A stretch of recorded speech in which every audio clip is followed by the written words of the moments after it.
E aí pessoal, tudo bem com vocês? Aqui estou eu novamente, professor Diego Leitão, e o meu principal objetivo é mostrar para você que tudo aqui é desenrolado. Física é um assunto fácil e com certeza ela vai ser uma aliada na sua aprovação. Nessa nossa aula de agora, nosso principal objetivo vai ser estudar a energia cinética e os seus arredores, tudo que tem a ver com energia cinética. Observe bem o exemplo que está aqui no quadro, a figura, o diagrama. Bom, eu não tenho dois blocos. Veja bem, é o mesmo bloco que começa na posição A e logo mais adiante vai estar na posição B. Observe, em A a velocidade dele valia VA e tinha uma mão, ó, a mão de uma pessoa aplicando uma força F nesse bloco. Digamos que essa força se mantenha constante, ou seja, valor dela não muda, direção dela também não muda e sentido dela também não muda. Bom, então a força do operador vai atuar desde o ponto A ao ponto B, promovendo esse deslocamento. Como a força é constante, ela vai transferir ao objeto de massa m uma grandeza chamada aceleração. Toda força é capaz de promover um efeito chamado aceleração no corpo em que ela atua. Pois é o caso aqui. Como a força é constante, a aceleração também será constante. E aí eu quero refrescar a sua memória com respeito ao movimento que apresenta a taxa de variação da velocidade, ou seja, a aceleração constante. Que movimento é esse? Movimento uniformemente variado.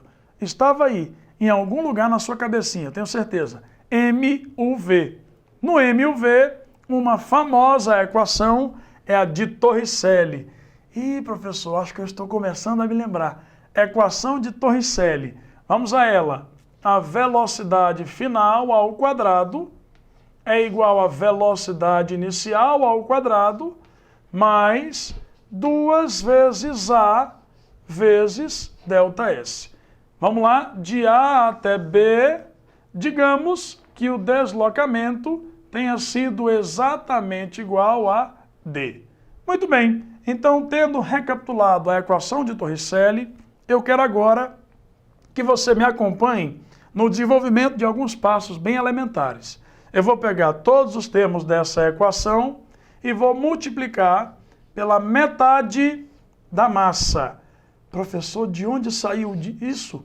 Da cabeça dos físicos. Olha o que eles fizeram. Multiplicaram todos os termos dessa equação por m sobre 2. E vamos chegar num resultado muito simples que vai ser esse, ó. M vezes a velocidade final ao quadrado sobre 2 é igual a V0 ao quadrado vezes m sobre 2 será m V0 ao quadrado sobre 2. Lembrando que V é a velocidade final e V0 é a velocidade inicial. Mas, gente, 2A ΔS vezes m sobre 2, quando esse 2 multiplicar por m sobre 2, vai cancelar 2 aqui com 2 aqui. Então vai ficar m vezes A, e o ΔS foi justamente o D, que você viu aqui no meu desenho. Perfeito. Lembrando que massa vezes aceleração da segunda lei de Newton, chamada princípio fundamental da dinâmica, é a força resultante. Força resultante é a massa vezes a aceleração. Então vamos aqui para cima. Ficaremos com o seguinte, ó, mv ao quadrado sobre 2, dando igual a m V0 ao quadrado sobre 2, mais a força resultante vezes o deslocamento. Aí você agora está lembrando.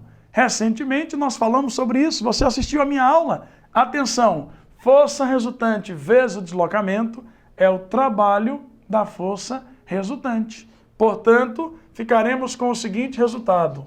mv ao quadrado sobre 2 é igual a m V0 ao quadrado sobre 2 mais o trabalho da força resultante. Muito bem. Esse termo que está surgindo nessa expressão será batizado de energia cinética. A energia associada ao fato de o objeto ser dotado de movimento. Simplesmente por ele ter velocidade, por ele estar em movimento, ele vai ter consigo a modalidade energia cinética. Então vamos lá. Como V é a velocidade do fim, essa é a energia cinética associada ao fim. No nosso exemplo, associada a B. mv0 ao quadrado sobre 2 seria a energia cinética associada ao início. Afinal, V0 é a velocidade do começo. Então, no meu exemplo, seria A. E aqui, o trabalho da força resultante. Bom, botando a nossa cabecinha para pensar, veja que simples isso. Eu estou somando energia cinética com trabalho. E essa soma está me dando energia cinética. Caramba, professor, acho que eu estou conseguindo fazer a ligação. Você está querendo me convencer de que trabalho não passa de uma transferência de energia. Exatamente. Caso este trabalho seja positivo, significa que a energia do início eu vou acrescentar um pouco mais para obter uma energia cinética final maior do que a inicial. E caso o trabalho da força resultante seja negativo, a energia cinética do início, nós vamos tirar um pouco de energia, de modo que a energia cinética do fim vai ser um pouco menor. Este é muito comum, o teorema da energia cinética. Como é que os livros costumam trazer essa expressão, trazer essa fórmula? Isso vai te ajudar muito. Olha só, o trabalho da força resultante será a energia cinética do fim, e quando você trouxer esse termo para o primeiro membro, menos a energia cinética do início. E sempre que em física a gente pega a grandeza do fim menos a grandeza do início, é uma variação. Portanto, o trabalho da força resultante acaba sendo a variação da energia cinética. Este é o teorema da energia cinética.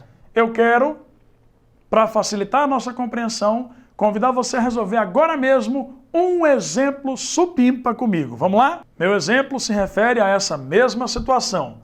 Nosso objeto, que começou em A e terminou em B, é um objeto cuja massa vale 4 quilogramas. Perfeito. Verifique que quilograma já é a unidade padrão, a unidade oficial do Sistema Internacional de Unidade. Muito bem. Em A, a velocidade do nosso objeto era de 18 km por hora. E em B, a velocidade é de 36 km por hora. Professor, realmente eu estou percebendo que houve um incremento da velocidade. O objeto tornou-se mais rápido. A que nós atribuiremos isso? Muito simples, ao trabalho deste operador. Está vendo a força F? Como eu já havia dito, é como se houvesse a mão de uma pessoa puxando essa caixa para que ela venha de A até B. Pois foi exatamente essa mão da pessoa que entregou energia ao bloco, fazendo com que ele se tornasse, em B, mais energizado que em A. Sua energia cinética certamente aumentou. Agora temos aqui um pequeno probleminha que será imediatamente resolvido. A velocidade está em quilômetro por hora. Qual deve ser a unidade apropriada do Sistema Internacional para a grandeza velocidade? Quem me diz? Quem me diz? Isso, ouvi daqui. Você falou metro por segundo. Para isso, nós temos que dividir por 3,6. Dividindo 18 km por hora por 3,6, vamos obter 5 metros por segundo. Essa é a velocidade no início. E 36 km por hora dividido por 3,6 vai me dar exatamente 10 metros por segundo. Muito bem. Qual é a minha pergunta? Vamos ver. Vamos aplicar o teorema da energia cinética e descobrir qual foi a variação da energia cinética e, portanto, qual foi o trabalho da força resultante. Vamos lá? O trabalho da força resultante será igual a... Bom, a energia cinética final vai ser a massa de 4 kg vezes a velocidade final de 10 ao quadrado sobre 2. Então, comigo, a massa de 4, a velocidade final 10 ao quadrado sobre 2, menos a energia cinética do início, a massa de 4, a velocidade no início 5 ao quadrado sobre 2. Verifique que eu tive o cuidado de transformar as unidades. Se nós não fizermos isso, a resposta será errada. E nós não queremos. Vamos ao certo. Vamos lá. Então, o trabalho da força resultante vai ser igual a... Atenção, dividindo 4 por 2, dá um 2 aqui. 10 ao quadrado é 100, vezes 2, 200. Ótimo. Essa é a energia cinética do fim. E no início, 4 por 2 dá um 2, 5 ao quadrado, 25, vezes 2, 50. Muito bem. Professor, então atenção, ó. 200 era a energia cinética do fim e 50 era a energia cinética do início. Qual é a unidade da energia? A mesma de trabalho, joule. Mas para isso, temos que observar as unidades. Quilograma para massa e metro por segundo para velocidade. Agora, fazendo a diferença, 200 joules da energia cinética final menos 50 joules da energia cinética inicial, o trabalho da força resultante certamente vai valer mais 150 joules. Muito bem, o sinal de mais pode até nem estar representado aí. É positivo. 150 joules significa que o operador, a pessoa, a mão de quem puxou a caixa, injetou, entregou a esse sistema a quantidade de 150 joules. Tenho certeza de que depois desse exemplo tão desenrolado, você está mais perito ainda nessa maravilhosa matéria que é física. Um beijão para vocês, foi um prazer e até a próxima. Tchau, tchau, pessoal!